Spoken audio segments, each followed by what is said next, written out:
How good can a foldable or flippable smartphone compare against a regular smartphone in terms of camera photography?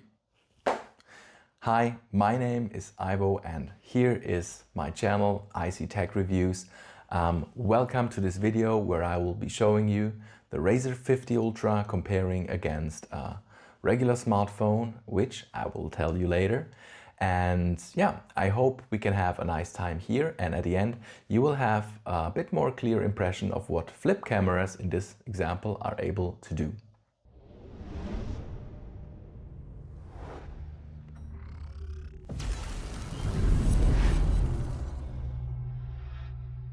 Welcome to IC Tech Reviews. I have started my YouTube journey already a few years ago and now decided to continue because my passion is comparing tech gadgets, smartphones, headphones, sometimes notebooks.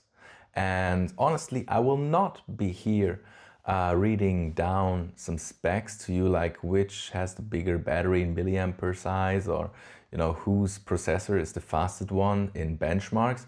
I will compare on this channel daily use scenarios, and I hope this is also something you are looking for. If this interests you, you can follow me, give me a like, and also drop a comment later on in the section what your opinion about this is. Nowadays, smartphone manufacturers tend to overflood us with fancy marketing brochures that tell us that these flip phone cameras are the best in the market and they have basically a solution for every use case in this world. Is it zoom ultra wide or is it a standard lens shot?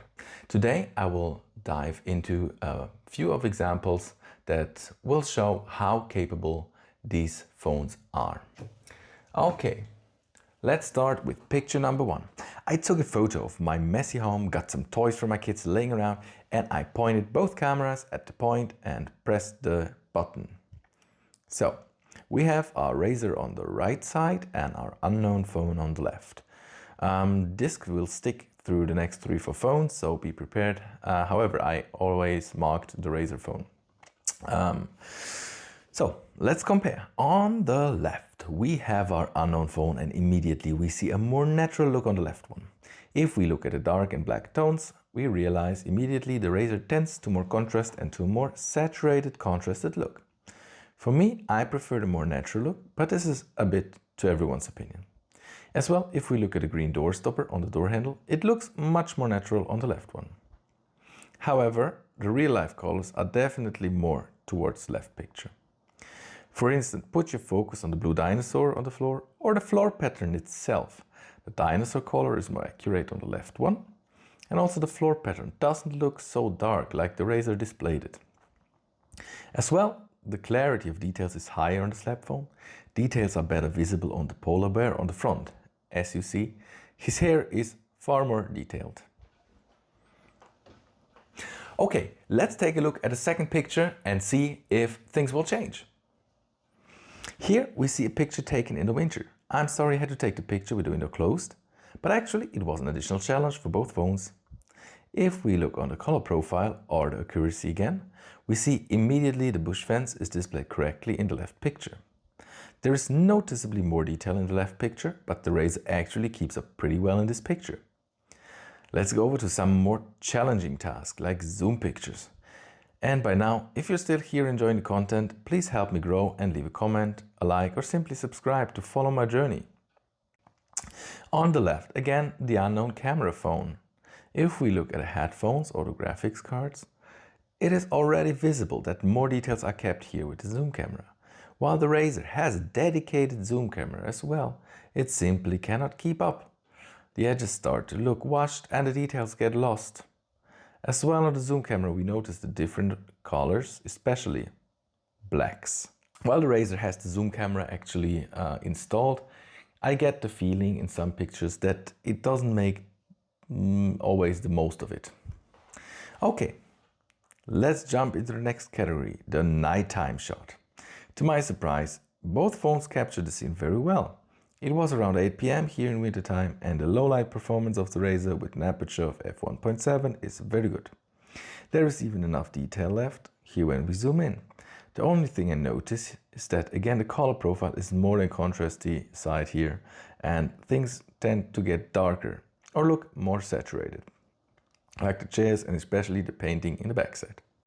Okay, now it's time to reveal the mysterious phone, and I think most of you already guessed from which series it is.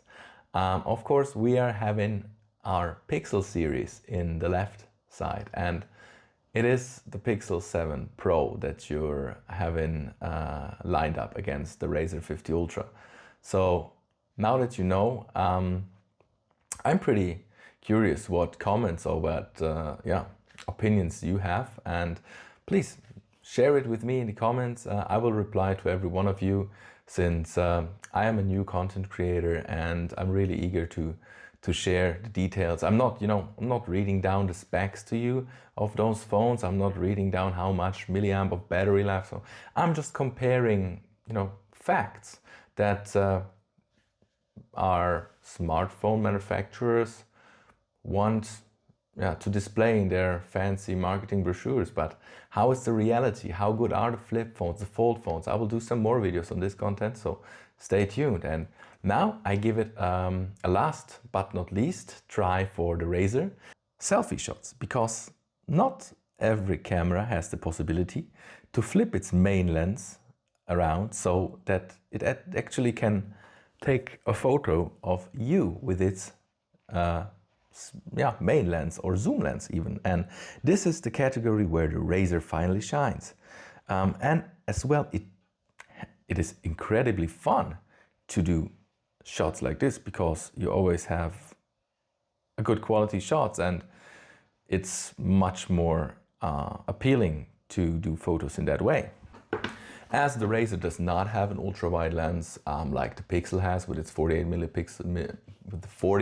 megapixel ultra-wide, I will not compare or put negative statements here on the Razr, because most of the flip phones now have two lenses and basically you have to choose from, and the Razr 50 Ultra decided to go for a zoom. The 60 Ultra will have an ultra-wide again, so different story on that one. So what is the conclusion overall? The conclusion is the following. The Motorola Razr 50 Ultra is perfect for, I would say, selfie shots and for the standard tasks of photography in your real life. If you're an ambitious smartphone photographer, or if you like to take photos a lot, you should maybe switch to newer generations like the Motorola Razr 60 Ultra, or you should maybe consider the Flip 7 or the new version of Xiaomi's Flip.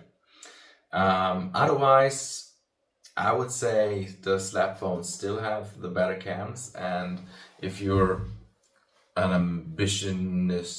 ambitious photographer, I think you should stick to those slap phones. I hope you enjoyed the video.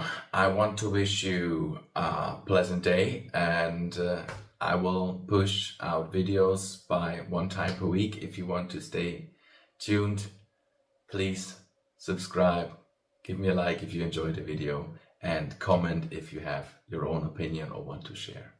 Thank you so much. Goodbye.